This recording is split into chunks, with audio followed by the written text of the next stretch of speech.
Amigos y amigas, bienvenidos a su noticiero Iberoamérica al Día. Esta es nuestra última emisión de la semana. Hoy es jueves 5 de abril del 2018.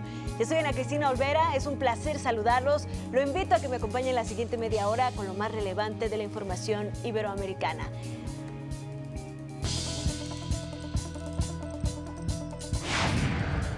La justicia alemana deja en libertad al líder independentista catalán Carles Puigdemont.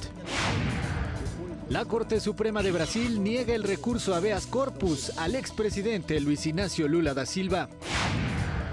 Estados Unidos confirma el envío de la Guardia Nacional a la frontera con México.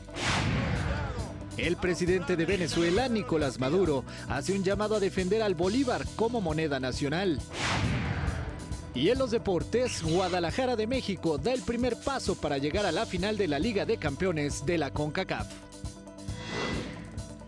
El expresidente de Brasil, Luis Inácio Lula da Silva, está a un paso de ir a prisión.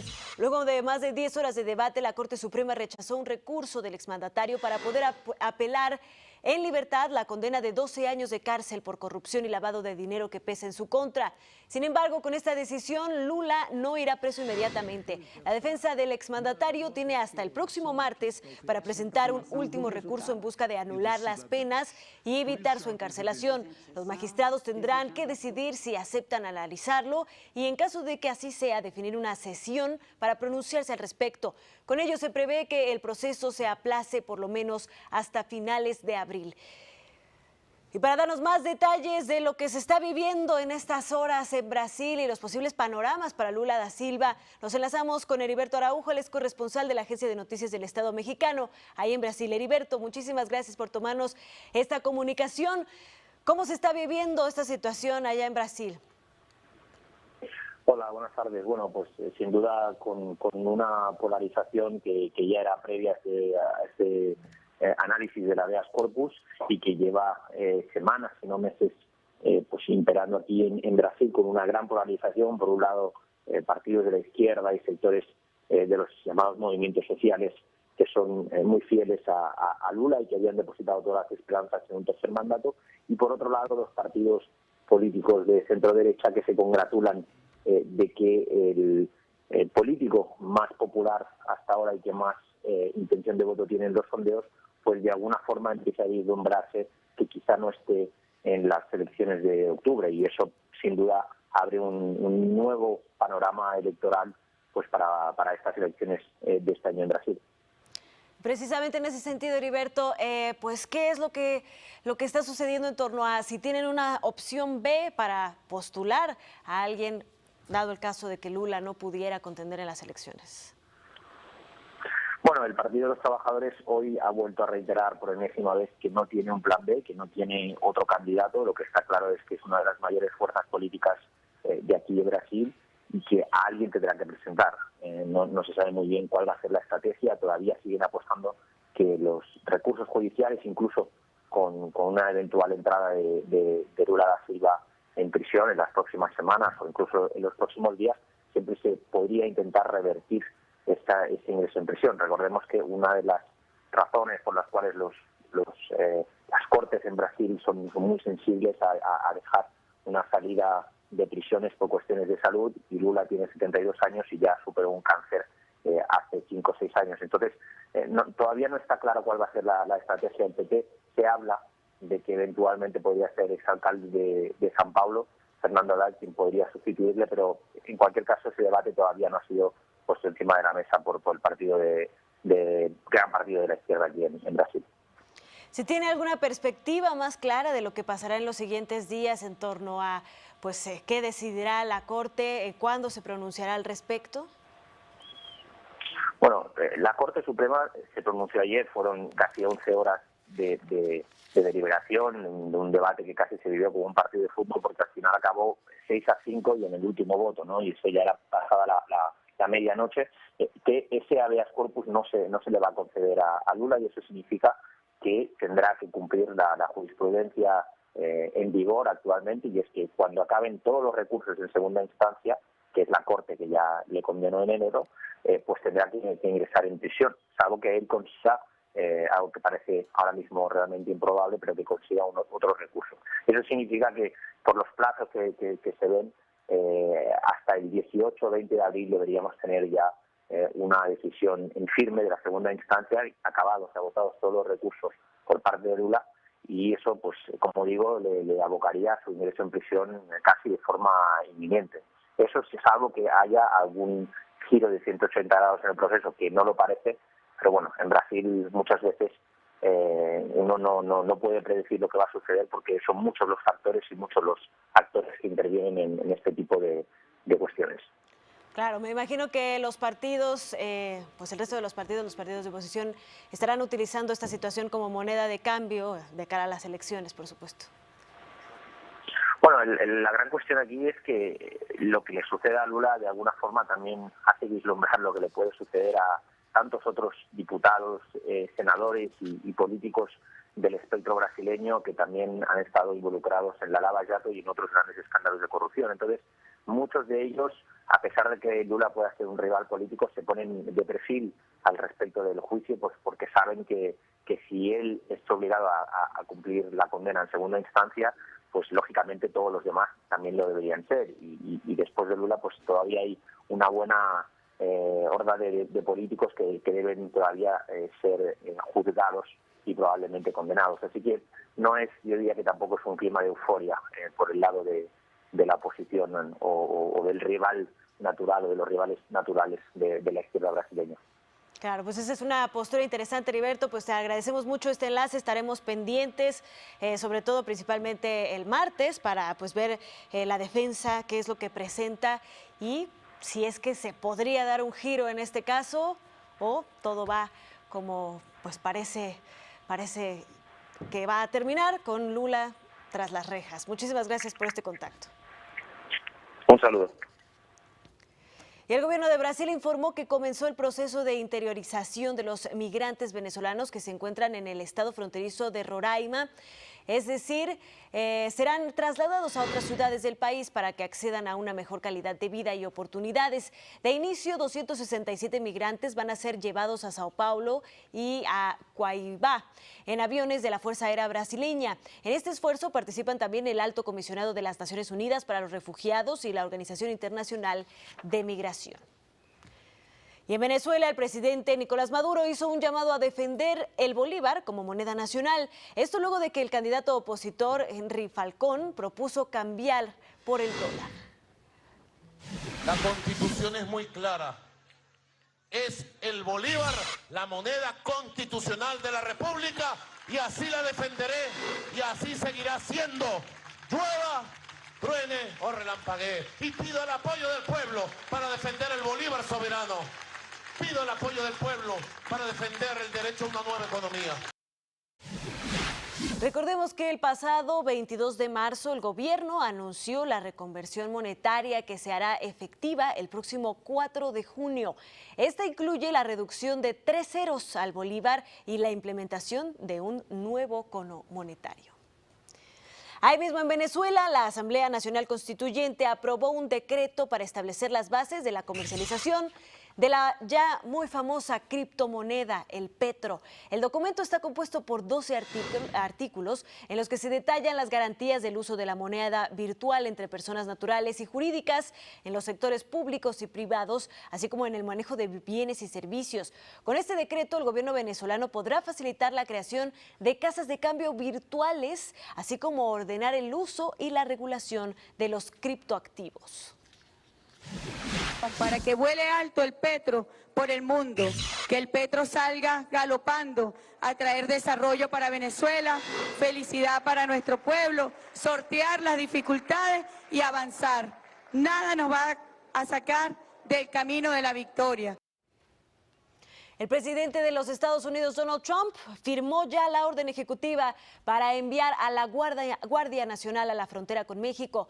Esto con el objetivo de reforzar la seguridad en la zona y evitar el ingreso de migrantes de manera ilegal.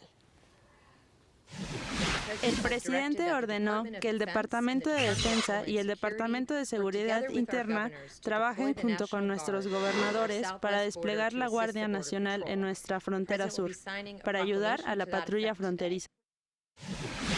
Kirstjen Nielsen, la secretaria de Seguridad Interna de los Estados Unidos, reiteró que la seguridad fronteriza es una prioridad para la administración del presidente Trump y además desestimó que la acción tenga algún efecto en la relación con el gobierno mexicano. Hemos estado en contacto con mis contrapartes en México con respecto a esta acción.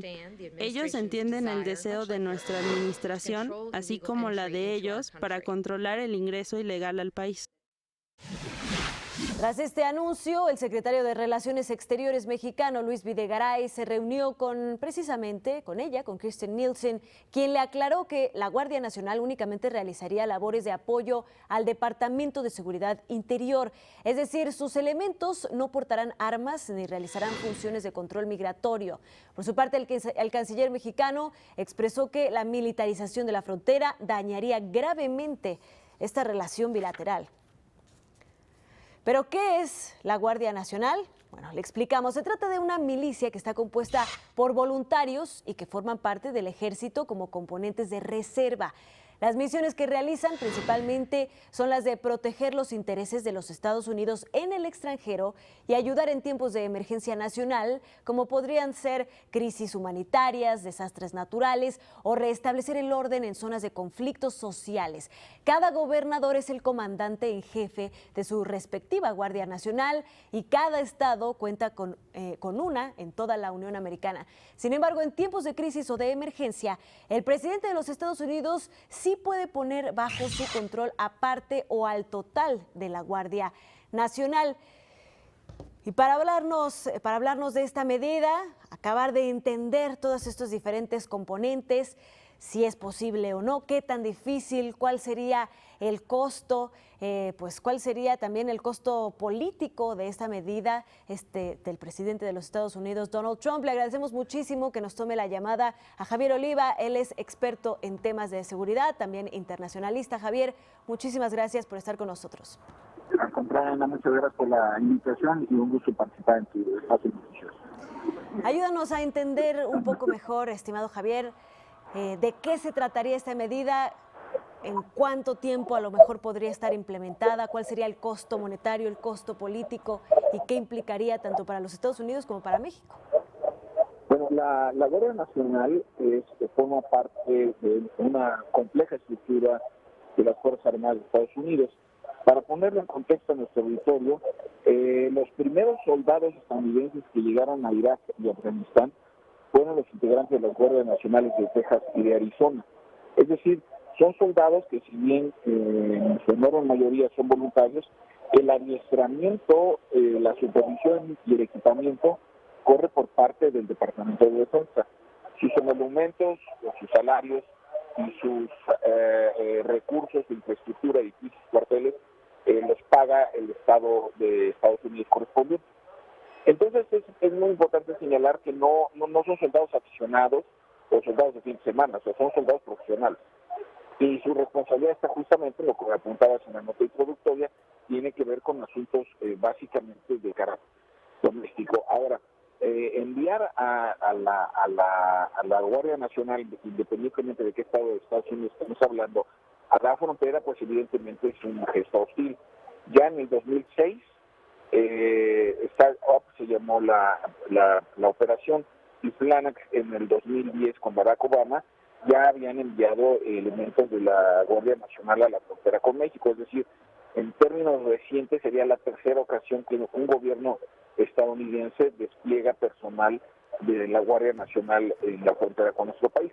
Esto desde luego no es una buena noticia y habría que señalar que cada vez que avanzan las investigaciones de la trama rusa en contra del círculo de Estado del presidente de Estados Unidos, porque ya hay un primer sentenciado, un abogado de origen holandés ya fue encontrado y sentenciado por la Fiscalía Especial del FBI. El presidente de Estados Unidos lo que usa es referirse a las relaciones con México como una forma de distraer. El Departamento de Defensa tiene 90 días para presentar un plan respecto del despliegue, en dónde van a estar, cuántos van a ser, etcétera. Y eso por un lado, y por el otro, Ana, también es muy importante señalar que no puede ser una medida permanente, es muy costoso en términos presupuestales. Hoy el New York Times en su editorial señala que el presidente de Estados Unidos está actuando así en una muy buena medida, primero porque ya tiene las elecciones de medio término, van a elegir el Congreso en noviembre en aquel país. Eso por un lado, y por el otro no ha podido cumplir con la promesa de construir el muro. De los 25,000 millones de dólares que necesitaba, el Congreso solamente le autorizó 1.500. Entonces, también el New York Times sostiene en su editorial de hoy que esta reacción intempestiva a las relaciones con México pues tiene que ver más con la frustración política de no haber podido avanzar lo suficiente por la construcción del muro. ¿Y cómo interpretarías, por ejemplo, las expresiones que tuvo, por lo menos esta mañana, en las que decía que, pues gracias a las leyes migratorias de México, por ejemplo, la caravana migrante se había disuelto? ¿Cómo está tratando de jugar entre no agraviar del todo la relación con México, pero sin embargo sí tomar este tipo de decisiones o posturas para, pues más bien el electorado estadounidense, ¿no? Me imagino. Sí, se trata de una doble agenda, evidentemente. Me refiero a esta forma de estar amenazado con la conculcación del Tratado de Libre Comercio por un lado, y por el otro estar buscando cierto tipo de condiciones y ventajas políticas, no solamente para la Casa Blanca, sino también para las empresas que se han visto afectadas por el Tratado de Libre Comercio. Entonces, es muy paradójico que un empresario sin ninguna experiencia política esté dirigiendo al país más poderoso del mundo, con base a unas visiones que van en contra de todas las tendencias en el mundo que tienen que ver con el libre comercio, la libre circulación de personas, como ocurre, por ejemplo, en la Unión Europea. Entonces, el tratar de decir hoy que las leyes mexicanas son las que disolvieron la caravana es una forma de tratar de atemperar de alguna manera la disposición de que se despliegue la Guardia Nacional. Hay que recordar que hace no muchos días también el presidente de Estados Unidos solicitó y expresó su deseo de que hubiera un desfile militar. En las costumbres cívicas de Estados Unidos no existe una tradición de que haya desfiles militares en las calles o en la capital de este país. Entonces, hay que ver que también él está reaccionando de una manera por desconocimiento, no quiero decir ignorancia porque sea una descalificación, pero por desconocimiento al menos sí está tomando decisiones que evidentemente van en contra incluso de la naturaleza del sistema político estadounidense. Claro, pues así podríamos decirlo en conclusión. Una vez más, no es una medida clara, no es una medida fácil de implementar, no es una medida permanente y sigue siendo, digamos que un método de negociación y de conseguir desviar la atención. Pues agradecemos mucho, estimado Javier, por esta participación y seguimos en contacto. Gracias. Claro que sí, buenas tardes. Vámonos ahora hasta Europa, porque la justicia alemana ya dejó en libertad bajo fianza al expresidente de Cataluña, Carles Puigdemont, tras descartar el delito de rebelión al considerarlo inadmisible. Sin embargo, el Tribunal del Estado de Schleswig-Holstein aún estudia el delito de malversación de fondos, por lo que el proceso de extradición pedido por las autoridades españolas sigue adelante. Tras su excarcelación, Puigdemont deberá pagar una fianza de 75.000 euros. Y ahora le invito a conocer las actividades que realizó la Secretaría General Iberoamericana a lo largo de esta semana. En la antigua Guatemala se realiza el primer encuentro de altas autoridades de Iberoamérica con pueblos indígenas. La reunión inició justamente con una invocación de estos pueblos originarios. De este encuentro surgirán las directrices para el plan de acción, compromisos y declaración para este sector de cara a la cumbre de jefes de Estado y de Gobierno iberoamericanos que tendrá lugar a finales de este año en Guatemala. El objetivo, convertir sus derechos en hechos. Se destacó que el tema indígena es uno de los pilares centrales de la cooperación iberoamericana. Tendiendo todo a defender el autodesarrollo de sus comunidades, la plena participación en todos aquellos procesos que tengan que ver con su vida como individuos y como pueblo. En el encuentro participan 150 representantes de países iberoamericanos y es que en América Latina viven 45 millones de indígenas. Por su parte, la secretaria general iberoamericana, Rebeca Greenspan, se reunió con Marco Rondo, el presidente de IBE.tv. Destacó que la televisión iberoamericana avanza y se consolida desde la cooperación, gracias al trabajo que durante 25 años ha desarrollado este programa. Asimismo, participó en el programa avanzado de liderazgo público de la Escuela Iberoamericana de Liderazgo.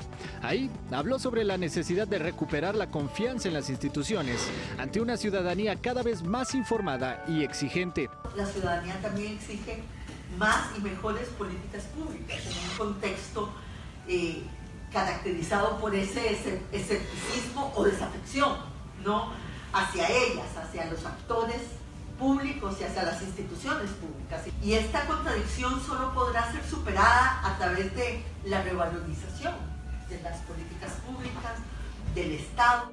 También se dieron a conocer los ganadores de las becas al curso de políticas culturales de base comunitaria. Conózcalos en la página de la Secretaría www.cegip.org. Para Iberoamérica al Día, Rodolfo Hernández. Y en la ciudad de Guadalajara, México, se realiza un evento llamado Talentland 2018, que es considerado el mayor encuentro de talento del mundo. Y ahí jóvenes interactúan, crean, comparten conocimiento, todo para encontrar soluciones correctas a los problemas actuales, sociales y de los diferentes ámbitos. Precisamente para hablarnos de las actividades que se desarrollan en Talentland, nos enlazamos con Emanuel Morales, él es reportero de Televisión Educativa de México. Emanuel, ¿cómo estás? Buenas tardes. ¿Qué tal el talento allá en Guadalajara, Jalisco? ¿Qué tal? Muy buenas tardes, amigos de Iberoamérica al Día. Nosotros nos encontramos desde la ciudad mexicana de Guadalajara, donde se realiza Talentland Jalisco, un espacio donde convergen la innovación, la tecnología, la ciencia y el emprendimiento. A lo largo de toda esta semana se han realizado diversas actividades, como la presentación por primera vez aquí en este país de Robot Sofía, esta autómata desarrollada por la empresa Hanson Robotics y considerada y reconocida como la primer robot ciudadana en Arabia Saudita. Esto fue lo que dijo. Sé que es un gran país con gente maravillosa, comida, cultura y tradiciones. México está lleno de talento, puede contribuir a todo el mundo. Dentro de este espacio también se han realizado talleres, se han realizado videojuegos, conferencias como la de El Show de Big Man, este programa tan famoso a nivel América Latina que mostraba la ciencia de una manera divertida. Incluso tal como lo hace actualmente Julio Armando Ríos, este youtuber colombiano mejor conocido como Julio Profe, con más de 2 millones de suscriptores, que muestra y enseña las matemáticas de una manera divertida y didáctica. También se presentó la iniciativa de Bolivia de un juego contra la corrupción. Todo esto y más dentro de Talentland Jalisco. Esto es todo el reporte que les tengo hasta este momento. Regreso con ustedes al estudio, que tengan una excelente tarde. Muchas gracias, Emanuel. Sin duda un evento muy interesante y quedará muchos temas de los cuales poder hablar y darle seguimiento. Y vamos ahora con la colaboración de la Asociación de las Televisiones Educativas y Culturales Iberoamericanas, ATEI.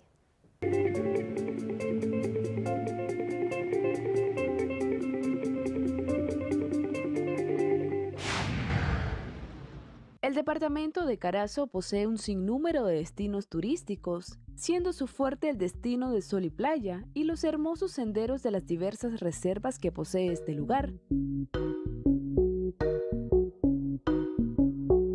El Hotel Di Santo, ubicado en la Reserva Concepción de María en Dolores, posee ese ambiente natural que transmite tranquilidad a los turistas. El turista busca paz, confort, tener un mayor contacto con el medio ambiente y poder, como decirles, recuperar fuerzas para seguir. Y si usted prefiere los ríos, el bosque y el canto de los pájaros, la Reserva Silvestre Privada La Máquina está lista para atenderlos. Además del servicio de restaurante, tenemos atractivos como los senderos.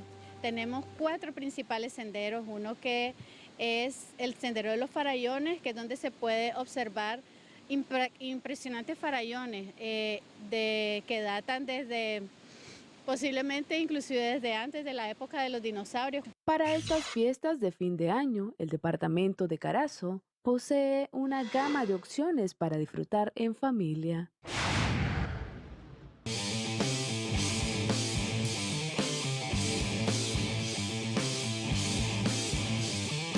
Buenas tardes, buenas noches amigos de Iberoamérica al Día, un placer saludarlos, yo soy Jorge Rubio, vamos con la información deportiva. UEFA Europa League, vamos a ver qué pasa en la ida de los cuartos de final. Atlético de Madrid en contra del Sporting Lisboa, el partido que tendrán este día. Atlético de Madrid está ganando 2-0 al Sporting, anotación muy temprano al minuto 1 de Coque, posteriormente al 40 Antoine Griezmann. Esto pues le da la victoria al momento de 2-0, minuto 60 sobre el Sporting. Dos equipos iberoamericanos en la UEFA Europa League. Liga de Campeones de la CONCACAF, las Chivas de Guadalajara de México contra el New York Red Bulls. Aquí está Isaac Brizuela al minuto 26 para hacer el único gol del partido y con esto se llevan la ventaja en la ida de las semifinales de la Conca Champions. Vamos ahora a la Copa Libertadores. ¿Qué ocurre en la segunda jornada? Boca Juniors en contra de Junior. Único gol del partido de Cristian Pavón al 28. Gana el conjunto de Boca al Junior. Y vamos con más resultados. Pizar el Copa Libertadores. Peñarol 3-1 contra el Atlético de Tucumán. Gremio 4-0 a Monagas.